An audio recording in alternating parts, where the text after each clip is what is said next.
قاضی احسان احمد صاحب اکثر یہ واقعہ سنایا کرتے تھے کہ ایک دفعہ شجاعباد میں تقریر کرتے ہوئے شاہ صاحب نے پان مانگا۔ میں نے پان منگوا بھیجا۔ پان لانے والے کو کسی اور نے کہہ دیا کہ میں پان لاتا ہوں۔ پان آیا تو میں نے شاہ جی کو دے دیا۔ شاہ جی نے پان منہ میں ڈالتے ہی جلدی سے کہا، کیوں قاضی، مجھے مارنے کا ارادہ کر لیا؟ یہ کہہ کر میرے ہاتھ پر پان اگل دیا۔ قاضی صاحب فرماتے ہیں کہ پان کے اثر سے میرا ہاتھ سیاہ ہو گیا۔ معلوم ہوا کہ پان میں زہر ڈال دیا گیا تھا۔ شاہ جی کئی روز تک وہیں صاحب فراش رہے۔ حافظ الحدیث حضرت مولانا محمد عبداللہ صاحب کو ایک دفعہ حضور صلی اللہ علیہ وسلم کی زیارت ہوئی اور حضور علیہ السلام نے ارشاد فرمایا کہ مدینہ طیبہ سے میری زیارت کے بعد پاکستان چلے جانا، وہاں میری ختم نبوت پر کتے لپکے ہوئے ہیں، تم بھی اس کی حفاظت کرو اور عطاء اللہ شاہ بخاری کو میرا سلام پہنچا کر کہہ دینا کہ وہ اسی کام پر ڈٹا رہے۔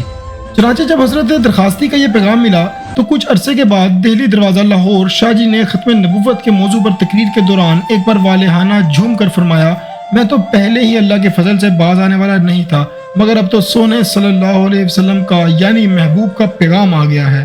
ہاں میرا سب کچھ ختم نبوت کی حفاظت پر قربان ہو جائے تو پرواہ نہیں۔ مولانا لال حسین اختر اور مولانا تاج محمود صاحب دونوں بزرگوں نے بتایا کہ شاہ جی پر جب پہل فالج کا حملہ ہوا تو ہم ملتان پہنچے۔ اسی روز شیخ طریقت مولانا احمد علی صاحب بھی عیادت کے لیے تشریف لے آئے۔ شاہ جی نے فالج کے حملے کا واقعہ سننا شروع کیا۔ فرماتے ہیں تڑکے اچھا بھلا وضو کرنے لگا تو ہاتھ نے سول نافرمانی شروع کر دی، منہ میں پانی ڈالا تو اس نے بھی بغاوت اختیار کر لی۔ میں سمجھ گیا کہ فالج کا حملہ ہوا ہے اور اب میں مرنے لگا ہوں۔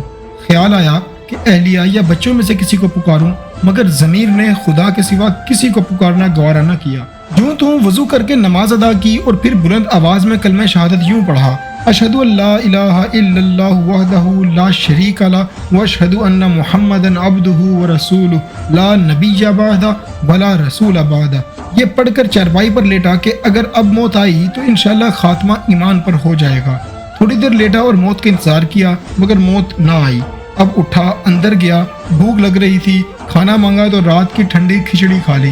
شاہ جی نے یہاں بات کو ایک بار پھر دہرایا، فالج کا حملہ، موت کا انتظار، اس رات کی ٹھنڈی کھچڑی کھائی، البتہ ایک غلطی ہو گئی جس کے لیے اللہ سے معافی مانگتا ہوں، آپ لوگ بھی معاف کر دینا۔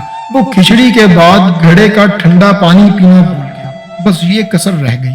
شاہ جی یہ باتیں بڑے مزے لے کر سنا رہے تھے اور ہم سوچ رہے تھے فالج کا یہ شدید حملہ، زبان میں لکنت بھی آ چکی ہے، اس ہولناک مرض میں بھی شاہ جی کی وہی زندہ دلی اور وہی چٹکلے ہیں۔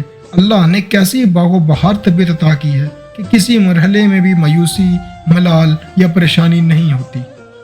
شاہ جی فرماتے ہیں شریف کبھی بزدل نہیں ہوتا اور کمینہ کبھی بہادر نہیں ہوتا۔ کمینے پر جب کوئی ابتلا آتی ہے تو دشمن کے سامنے ایڑیاں رگڑتا ہے، اور شریف کا معاملہ یہ ہے جب دشمن اس کے قابو میں آ جاتا ہے تو اسے معاف کر دیتا ہے اور ماضی کے کسی واقعے پر اسے لان و تان نہیں کرتا۔ شاہ جی اپنی زبان میں نبی علیہ السلام کو میاں کے نام سے پکارتے تھے۔ شاہ جی کہتے ہیں میاں کی شرافت اور بہادری دیکھیے۔ جب حضرت عمر نے ایمان لانے کے بعد عرض کیا حضرت کعبے میں نماز کیوں نہیں پڑھتے تو نبی علیہ السلام نے فرمایا آپ کی قوم نہیں پڑھنے دیتی۔ حالانکہ کعبے میں نماز پڑھنے سے رکاوٹ تو حضرت عمر ہی تھے۔ آپ علیہ السلام نے مگر یہ نہیں فرمایا کہ آپ نہیں پڑھنے دیتے تھے، فرمایا آپ کی قوم نہیں پڑھنے دیتی۔ سبحان اللہ، کیا شرافت ہے۔